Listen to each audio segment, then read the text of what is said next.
નમસ્કાર, good morning વિદ્યાર્થી મિત્રો. ફરી આપ સૌ વિદ્યાર્થી મિત્રોનું આ લાઈવ સેશનની અંદર હૃદયપૂર્વક સ્વાગત કરું છું. આપણે વર્તમાન પરિસ્થિતિ મુજબ લાઈવ સેશનથી અભ્યાસ કરી રહ્યા છીએ યુટ્યુબના માધ્યમથી. એમાં આપણે ધોરણ 12 વિષય અર્થશાસ્ત્ર ચેપ્ટર નંબર 9 વિદેશ વેપાર. વિદેશ વેપારની અંદર આપણે ચર્ચા કરીએ તો આપણે પ્રસ્તાવનાનો અભ્યાસ કર્યો, ત્યારબાદ આંતરિક વેપાર અને વિદેશ વેપારનો આપણે અર્થ જોયો, વિદેશ વેપાર માટેના કારણો, વિદેશ વેપારના સ્વરૂપને અસર કરતી બાબતો, આંતરિક વેપાર અને વિદેશ વેપાર વચ્ચેનો તફાવત, વિદેશ વેપારની પ્રવર્તમાન સ્થિતિ, વિશ્વ વેપારમાં ભારતનો હિસ્સો, ભારતના વિદેશ વેપારનું કદ, સ્વરૂપ અને દિશા. અહીંયા સુધી આપણે અભ્યાસ કરી ચૂક્યા છીએ.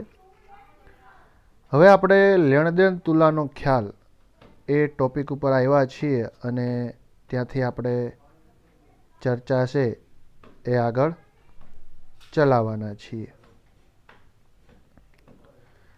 તો હવે આપણે નવો આપણો ટોપિક છે એની આપણે ચર્ચા કરશું, લેણદેણ તુલાનો ખ્યાલ.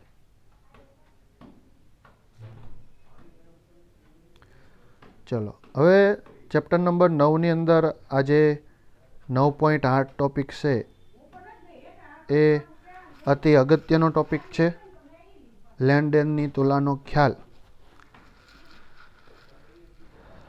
ચલો જોઈએ આપણે શું છે આ બાબત.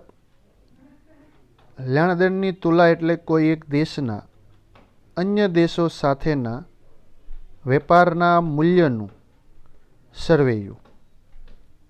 આપણને ખબર છે હિસાબી પત્રક થાય જેમાં વસ્તુઓ તથા સેવાઓના વેપારનું મૂલ્ય, સાધનોની હેરફેરનું ખર્ચ અને મૂડી વેપારના મૂલ્યની નોંધણી થાય છે.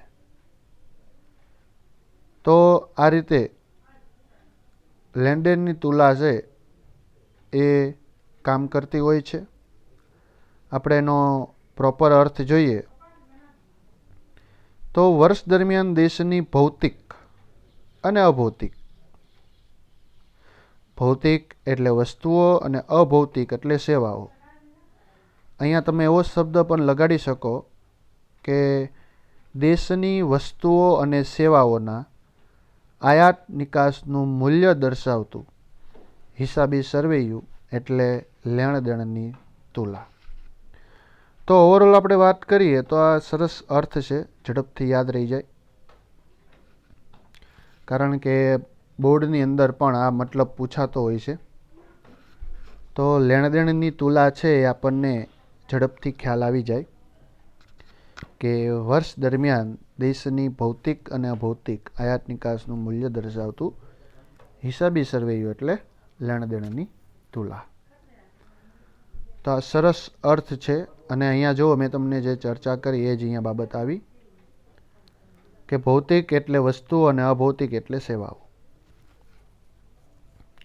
તો આ તો લેણદેણ તુલાનો અર્થ. થોડાક આગળ આપણે વધીએ તો લેણદેણની તુલાને બે બાજુઓ, મતલબ કે જમા બાજુ અને ઉધાર બાજુ.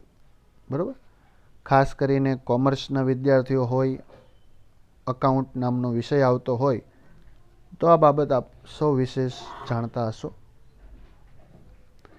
કે લેણદેણની તુલાને બે બાજુ, જમા બાજુ અને ઉધાર બાજુ. વિદેશો પાસેથી દેશને થતી એ બધી જ આવકો જમા બાજુએ નોંધાય છે. ફરી કહી દઉં છું, યાદ રાખજો, વિદેશો પાસેથી દેશને થતી બધી જ આવકો જમા બાજુએ નોંધાય છે અને વિદેશોને થતી બધી જ ચૂકવણીઓ ઉધાર બાજુએ નોંધાય છે. વિદેશો પાસેથી દેશને થતી બધી જ આવકો જમા બાજુએ નોંધાય છે. વિદેશોને થતી બધી જ ચૂકવણીઓ ઉધાર બાજુએ નોંધાય છે. આ બાબત છે સ્પષ્ટ રીતે સમજજો કે જ્યારે વસ્તુને નાણાં ચૂકવાય છે તે ઉધાર બાજુ અને આવે છે જમા બાજુ. એક નિયમ બનાવાય કે ભાઈ આવે તે જમા અને જાય તે ઉધાર. બરોબર, એના ઉપર કામ કરે છે. પછી છે લેણદેણની તુલાના પ્રકારો કેટલા. જો બાજુઓ તો ખબર પડી, બે બાજુ, જમા બાજુ, ઉધાર બાજુ. જમા બાજુ કે જ્યાં આવકો નોંધાય, ઉધાર બાજુ કે જ્યાં ખર્ચાઓ અથવા ચૂકવણીઓ નોંધાય. હવે લેણદેણની તુલાના બે પ્રકાર છે. એક તો લેણદેણ તુલા એટલે શું આપને સમજાઈ ગયું હશે. બરોબર, કે એક હિસાબી સરવૈયું છે લેણદેણ તુલા, જ્યાં ભૌતિક અને અભૌતિક આયાત નિકાસનું મૂલ્ય દર્શાવાય છે. હવે એના બે પ્રકારો છે, એક સમતોલ અને બીજું અસમતોલ. લેણદેણની તુલાના બે પ્રકાર, સમતોલ અને અસમતોલ. સમતોલ તુલામાં જમા અને ઉધાર બાજુના સરવાળા સમાન હોય છે. આ યાદ રાખજો. સમતોલ તુલામાં જમા અને ઉધાર બાજુના સરવાળા સમાન હોય છે. અસમતોલ તુલામાં જમા અને ઉધાર બાજુના સરવાળા સરખા હોતા નથી.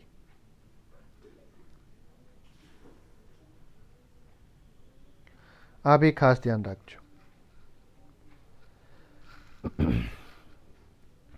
સમતોલ તુલામાં સમાન સરવાળા, અસમતોલ તુલામાં સરવાળા સમાન હોતા નથી. ચલો, તો હવે કઈ રીતે પુરાંત અને ખાધ ખબર પડે? આ આપણને એમસીક્યુ માટે મોસ્ટ આઈએમપી, ખાસ ધ્યાનમાં રાખજો.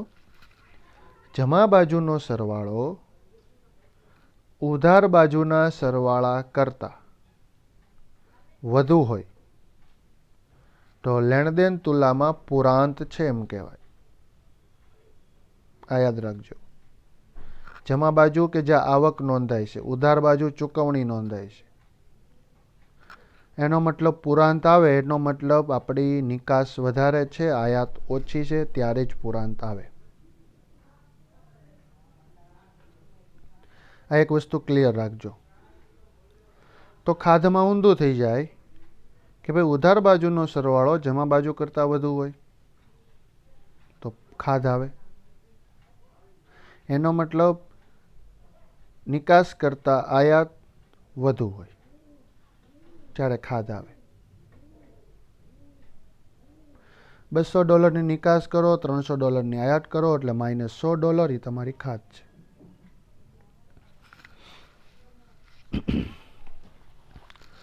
તો લેણદેણની તુલાના બે પ્રકારો, સમતોલ અને અસમતોલ.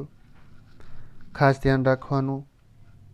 જમા બાજુનો સરવાળો ઉધાર બાજુ કરતાં વધુ તો પુરાંત, ઉધાર બાજુનો સરવાળો જમા બાજુ કરતાં વધુ તો ખાધ. હવે જો આવું ક્યારે થઈ શકે છે, સમતોલ તુલા ક્યારે આવી શકે, તો કે ડબલ એન્ટ્રી બુક કીપિંગ નિયમ મુજબ લેણદેણની તુલા સમતોલ આવે. રિયાલિટી શું છે, તો કે રિયાલિટી એવી છે કે હંમેશા સમતોલ તુલા હોતી નથી, અસમતોલ હોય. એટલે કે ખાધ અને પુરાંત હોય અને હોય જ તે. પણ double entry book keeping rules એવો છે કે જેમાં સમતોલ આવે છે, મતલબ બંને બાજુના સરવાળા સરખા થાય છે. વાસ્તવિક પરિસ્થિતિ એવી હોતી નથી. પછી વાત કરીએ લેણદેણની તુલાના ખાતાઓ. તો કે લેણદેણની તુલાના બે ખાતાઓ હોય છે, એક ચાલુ ખાતું અને બીજું મૂડી ખાતું. તો આ બંને ખાતાઓ છે એ બી યાદ રાખશું. આની પહેલા આપણે જે ભણ્યા હતા લેણદેણ તુલામાં, તો એ હતી બાજુઓ, કે ભાઈ કેટલી બાજુઓ હોય તેમાં આપણે એવી ચર્ચા કરી હતી કે બે બાજુઓ હોય, બરોબર. હવે આપણે ચર્ચા કરીએ છીએ પ્રકારો કેટલા હોય. તો કે પ્રકારો બે હોય, સમતોલ અને અસમતોલ, બે બાજુઓ જમા અને ઉધાર. હવે ચર્ચા કરીએ ખાતાઓ કેટલા હોય. તો કે ખાતા પણ બે હોય, ચાલુ ખાતું અને મૂડી ખાતું. તો લેણદેણની તુલાના બે ખાતા, ચાલુ ખાતું, મૂડી ખાતું. હવે જોઈએ ચાલુ ખાતું કોને કહેવાય. તો કે આ ખાતામાં નીચેની બાબતો, મતલબ આપણે હમણાં નીચેની બાબતો જોશું, એના માટે જમા અને ઉધાર રકમો નોંધવામાં આવશે ચાલુ ખાતામાં. પહેલા નીચેની બાબતો જોઈએ કઈ કઈ છે જે જમા અને ઉધાર બાજુ નોંધાશે.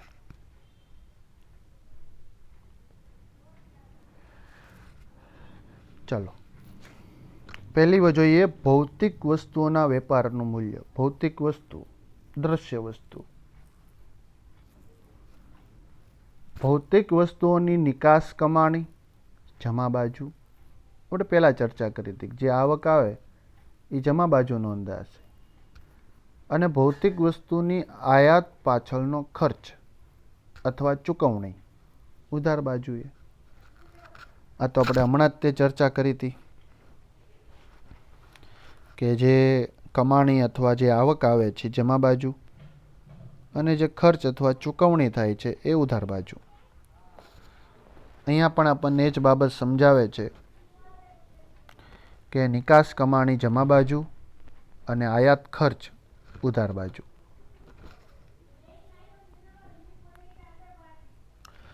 હવે આ વિભાગના સરવાળાને વેપાર તુલા કહેવાય.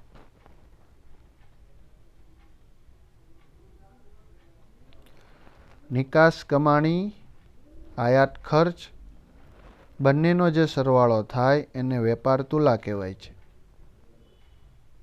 મતલબ આવક અને ચૂકવણી બંનેની વાત છે.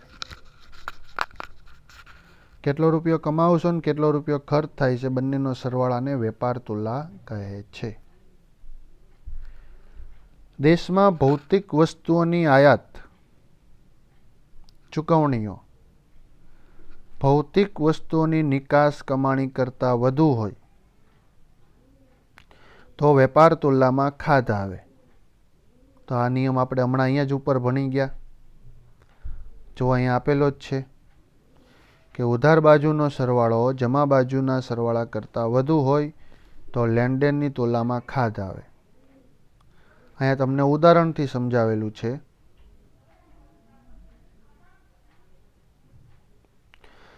કે ભૌતિક વસ્તુઓની આયાત ચૂકવણીઓ નિકાસ કમાણી કરતાં વધુ હોય. બરાબર, અહીંયા આપેલું છે. એનો મતલબ ચૂકવણી એટલે ઉધાર બાજુ, કમાણી એટલે જમા બાજુ. ઉધાર બાજુ જમા બાજુ કરતાં વધુ હોય તો ખાધ આવે. ઉપરનો નિયમ છે અહીંયા. અને જો તેનાથી ઉલટું હોય તો તુલામાં પુરાંત આવે. આ બી ઉપરના નિયમ મુજબ. કે પુરાંત ક્યારે આવે તો કે જમા બાજુનો સરવાળો ઉધાર બાજુના સરવાળા કરતાં વધુ હોય. મતલબ જમા બાજુનો સરવાળો વધુ હોય તો પુરાંત આવે.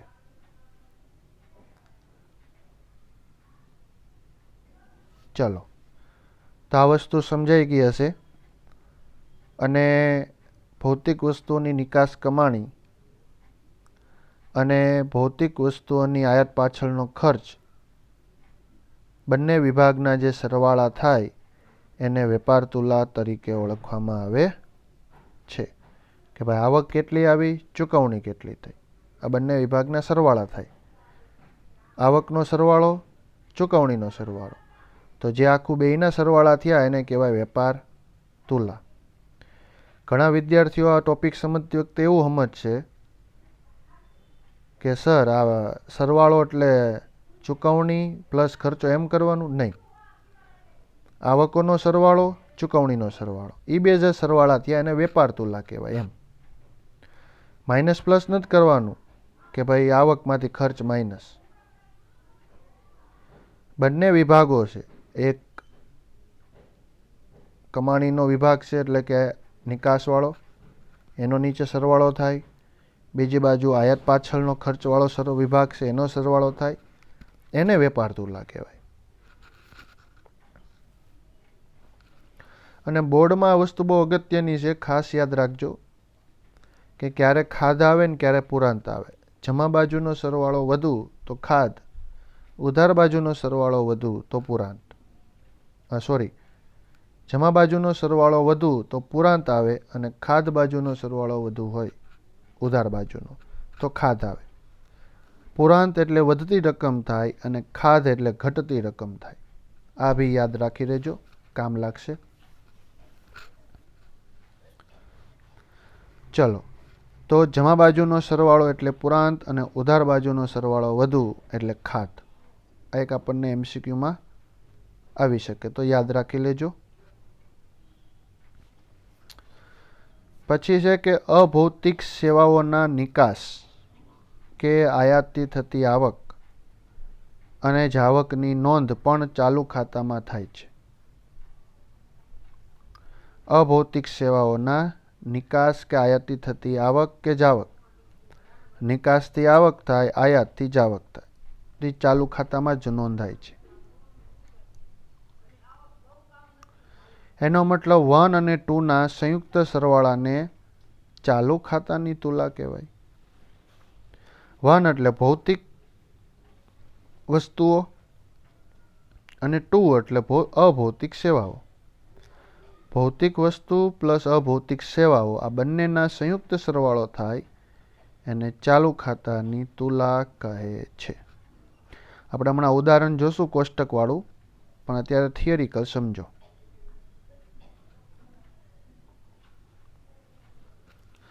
ચલો, તો આ હતું ચાલુ ખાતું. જમા અને ઉધાર રકમો નોંધાશે, ભૌતિક વસ્તુઓની અને અભૌતિક વસ્તુઓ. ભૌતિક વસ્તુમાં જે આવક આવે જમા બાજુ, ખર્ચ થાય ઉધાર બાજુ.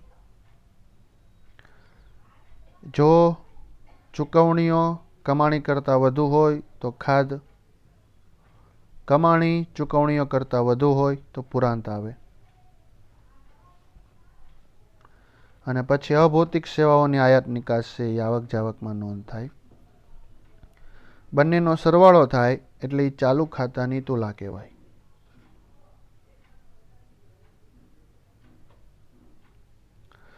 હવે બીજું આવે મૂડી ખાતું.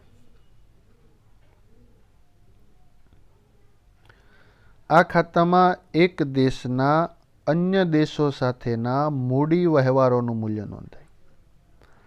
અત્યારનો સમય છે કે મૂડીની હેરફેર થાય છે, મૂડી વ્યવહારો થાય છે, વ્યવહારો થાય છે, વહેવારો થાય છે, બધું સેમ કહેવાય.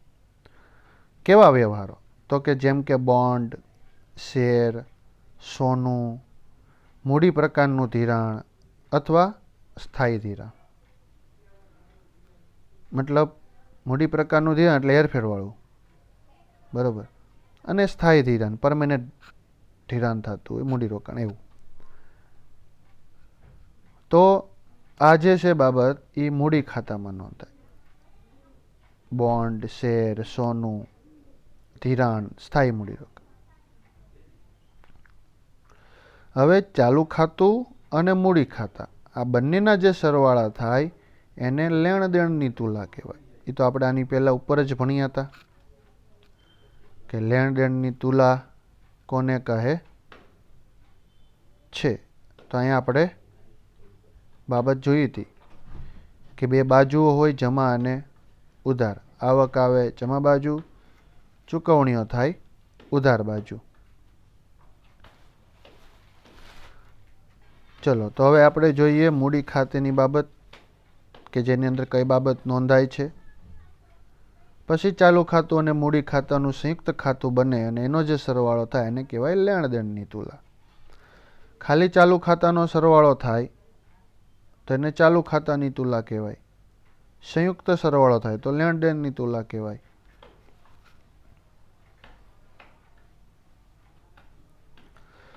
ચલો, હવે આપણે જોઈએ લેણ દેણની તુલાને કઈ બાબતો અસર કરે છે, પરિબળ અથવા કારણો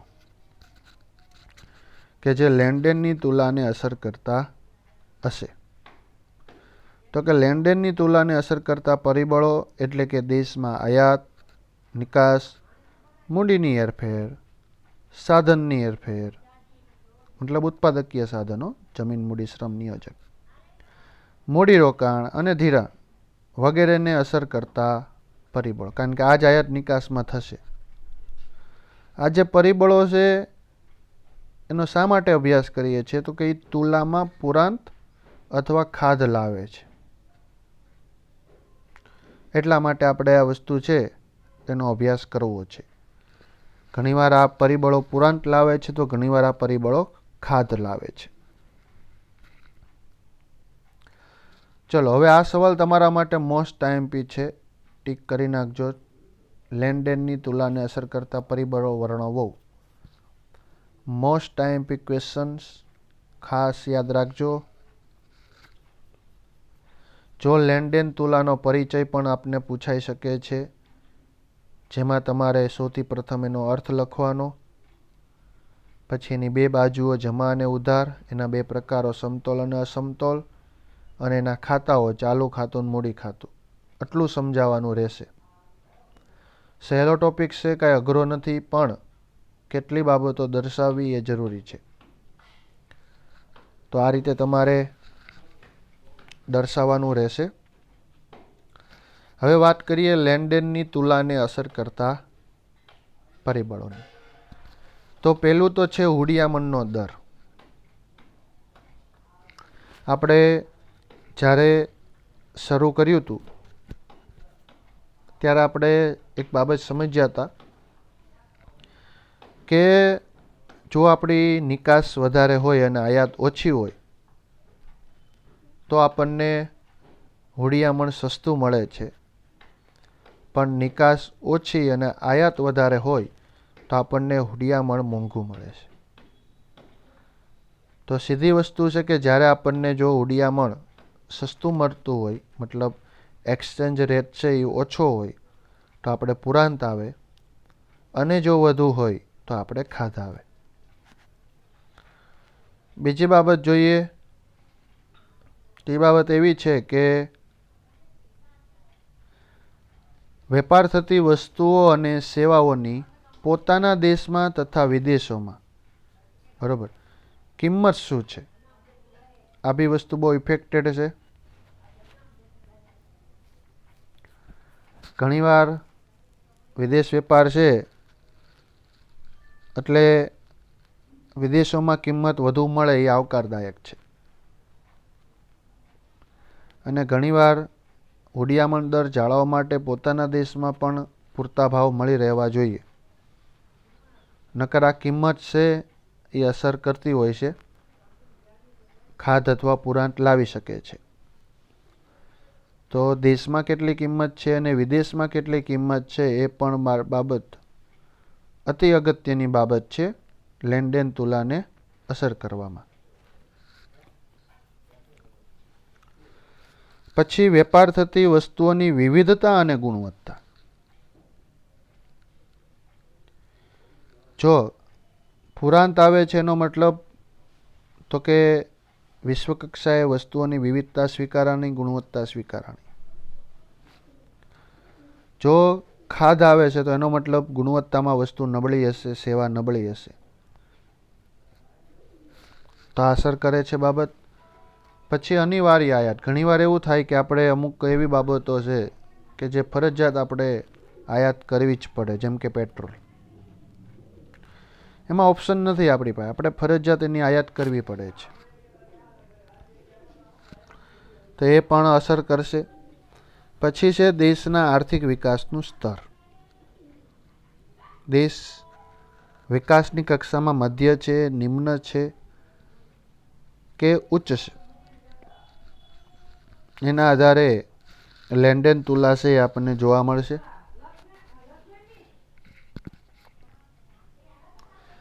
પછી વેચાણ ઉપર રાજકીય અને કાયદાના અંકુશો કેવા છે? એ તો આપણે 1991માં સુધારા કરેલા છે, કારણ કે આપણે અંકુશો વધારે હતા.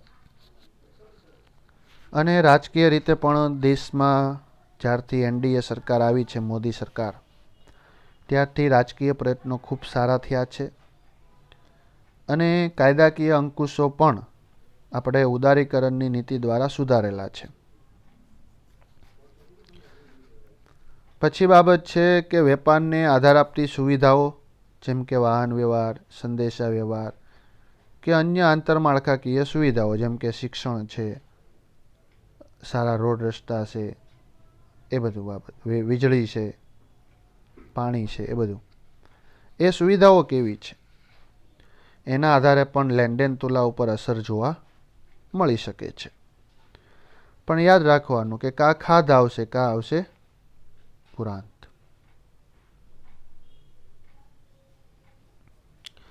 ચલો હવે આપણને લેણદેણ તુલાનું એક કાલ્પનિક ઉદાહરણ આપેલું છે અને આનાથી તમને હોપશો કે વધારે સરસ સમજાશે. એક બાજુ તમને જમા, એક બાજુ તમને ઉધાર આપેલું છે અને બાજુમાં તુલા લખેલું છે. હવે જુઓ તો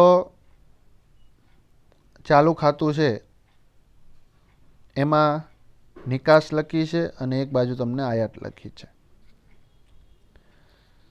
નિકાસ દ્વારા કમાણી છે હંમેશા જમા બાજુ લખાય અને આયાત દ્વારા ખર્ચ છે હંમેશા ઉધાર બાજુ લખાય. નિકાસ 200 કરોડ, આયાત 300 કરોડ, એનો મતલબ -100, કારણ કે ઉધાર બાજુનો સરવાળો જમા બાજુ કરતાં વધુ છે એટલે ખાધ આવી. મતલબ આવક કરતાં ખર્ચ વધુ છે તો વેપાર તુલા નેગેટિવ આવી.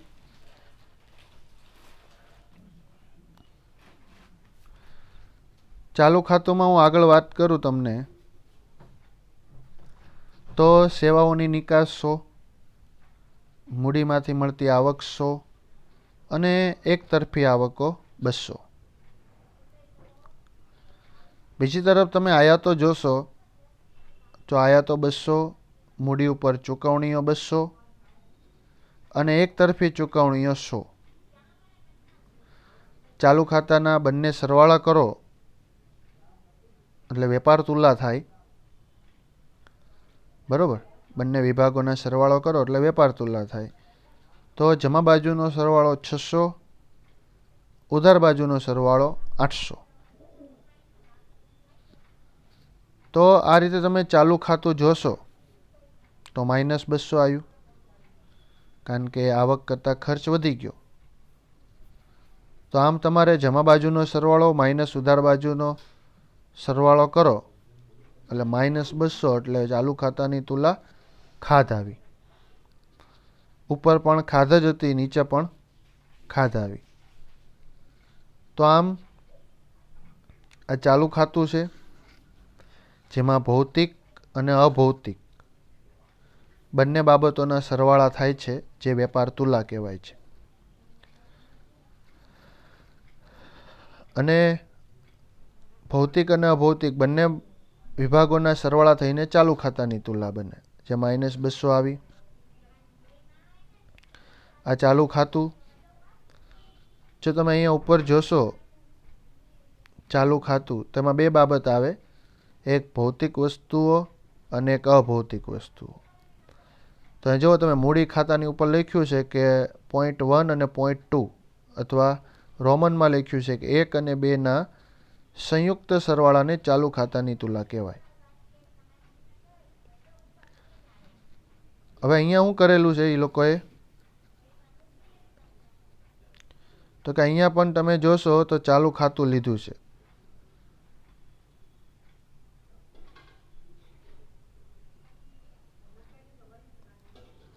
અહીંયા ભૌતિક અને અભૌતિકનો સરવાળો કર્યો. ભૌતિકનો આવ્યો -100 અને અભૌતિકનો આવ્યો -200. ઓવરઓલ ચાલુ ખાતાની તુલા છે એ ખાધવાળી જોવા મળી.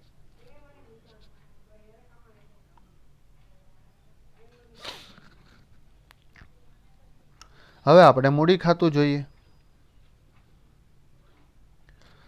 મૂડી ખાતું જોતા પહેલાં આપણે ચર્ચા કરી એ મુજબ કે મૂડી ખાતામાં કઈ કઈ બાબત આવે, તો કે બોન્ડ, શેર, સોનું, મૂડી પ્રકારનું ધિરાણ અને સ્થાયી મૂડીરોકાણ. તો અહીંયા મૂડી ખાતું આપેલું છે. પહેલું તો કે જમા બાજુ, બીજું ઉધાર બાજુ.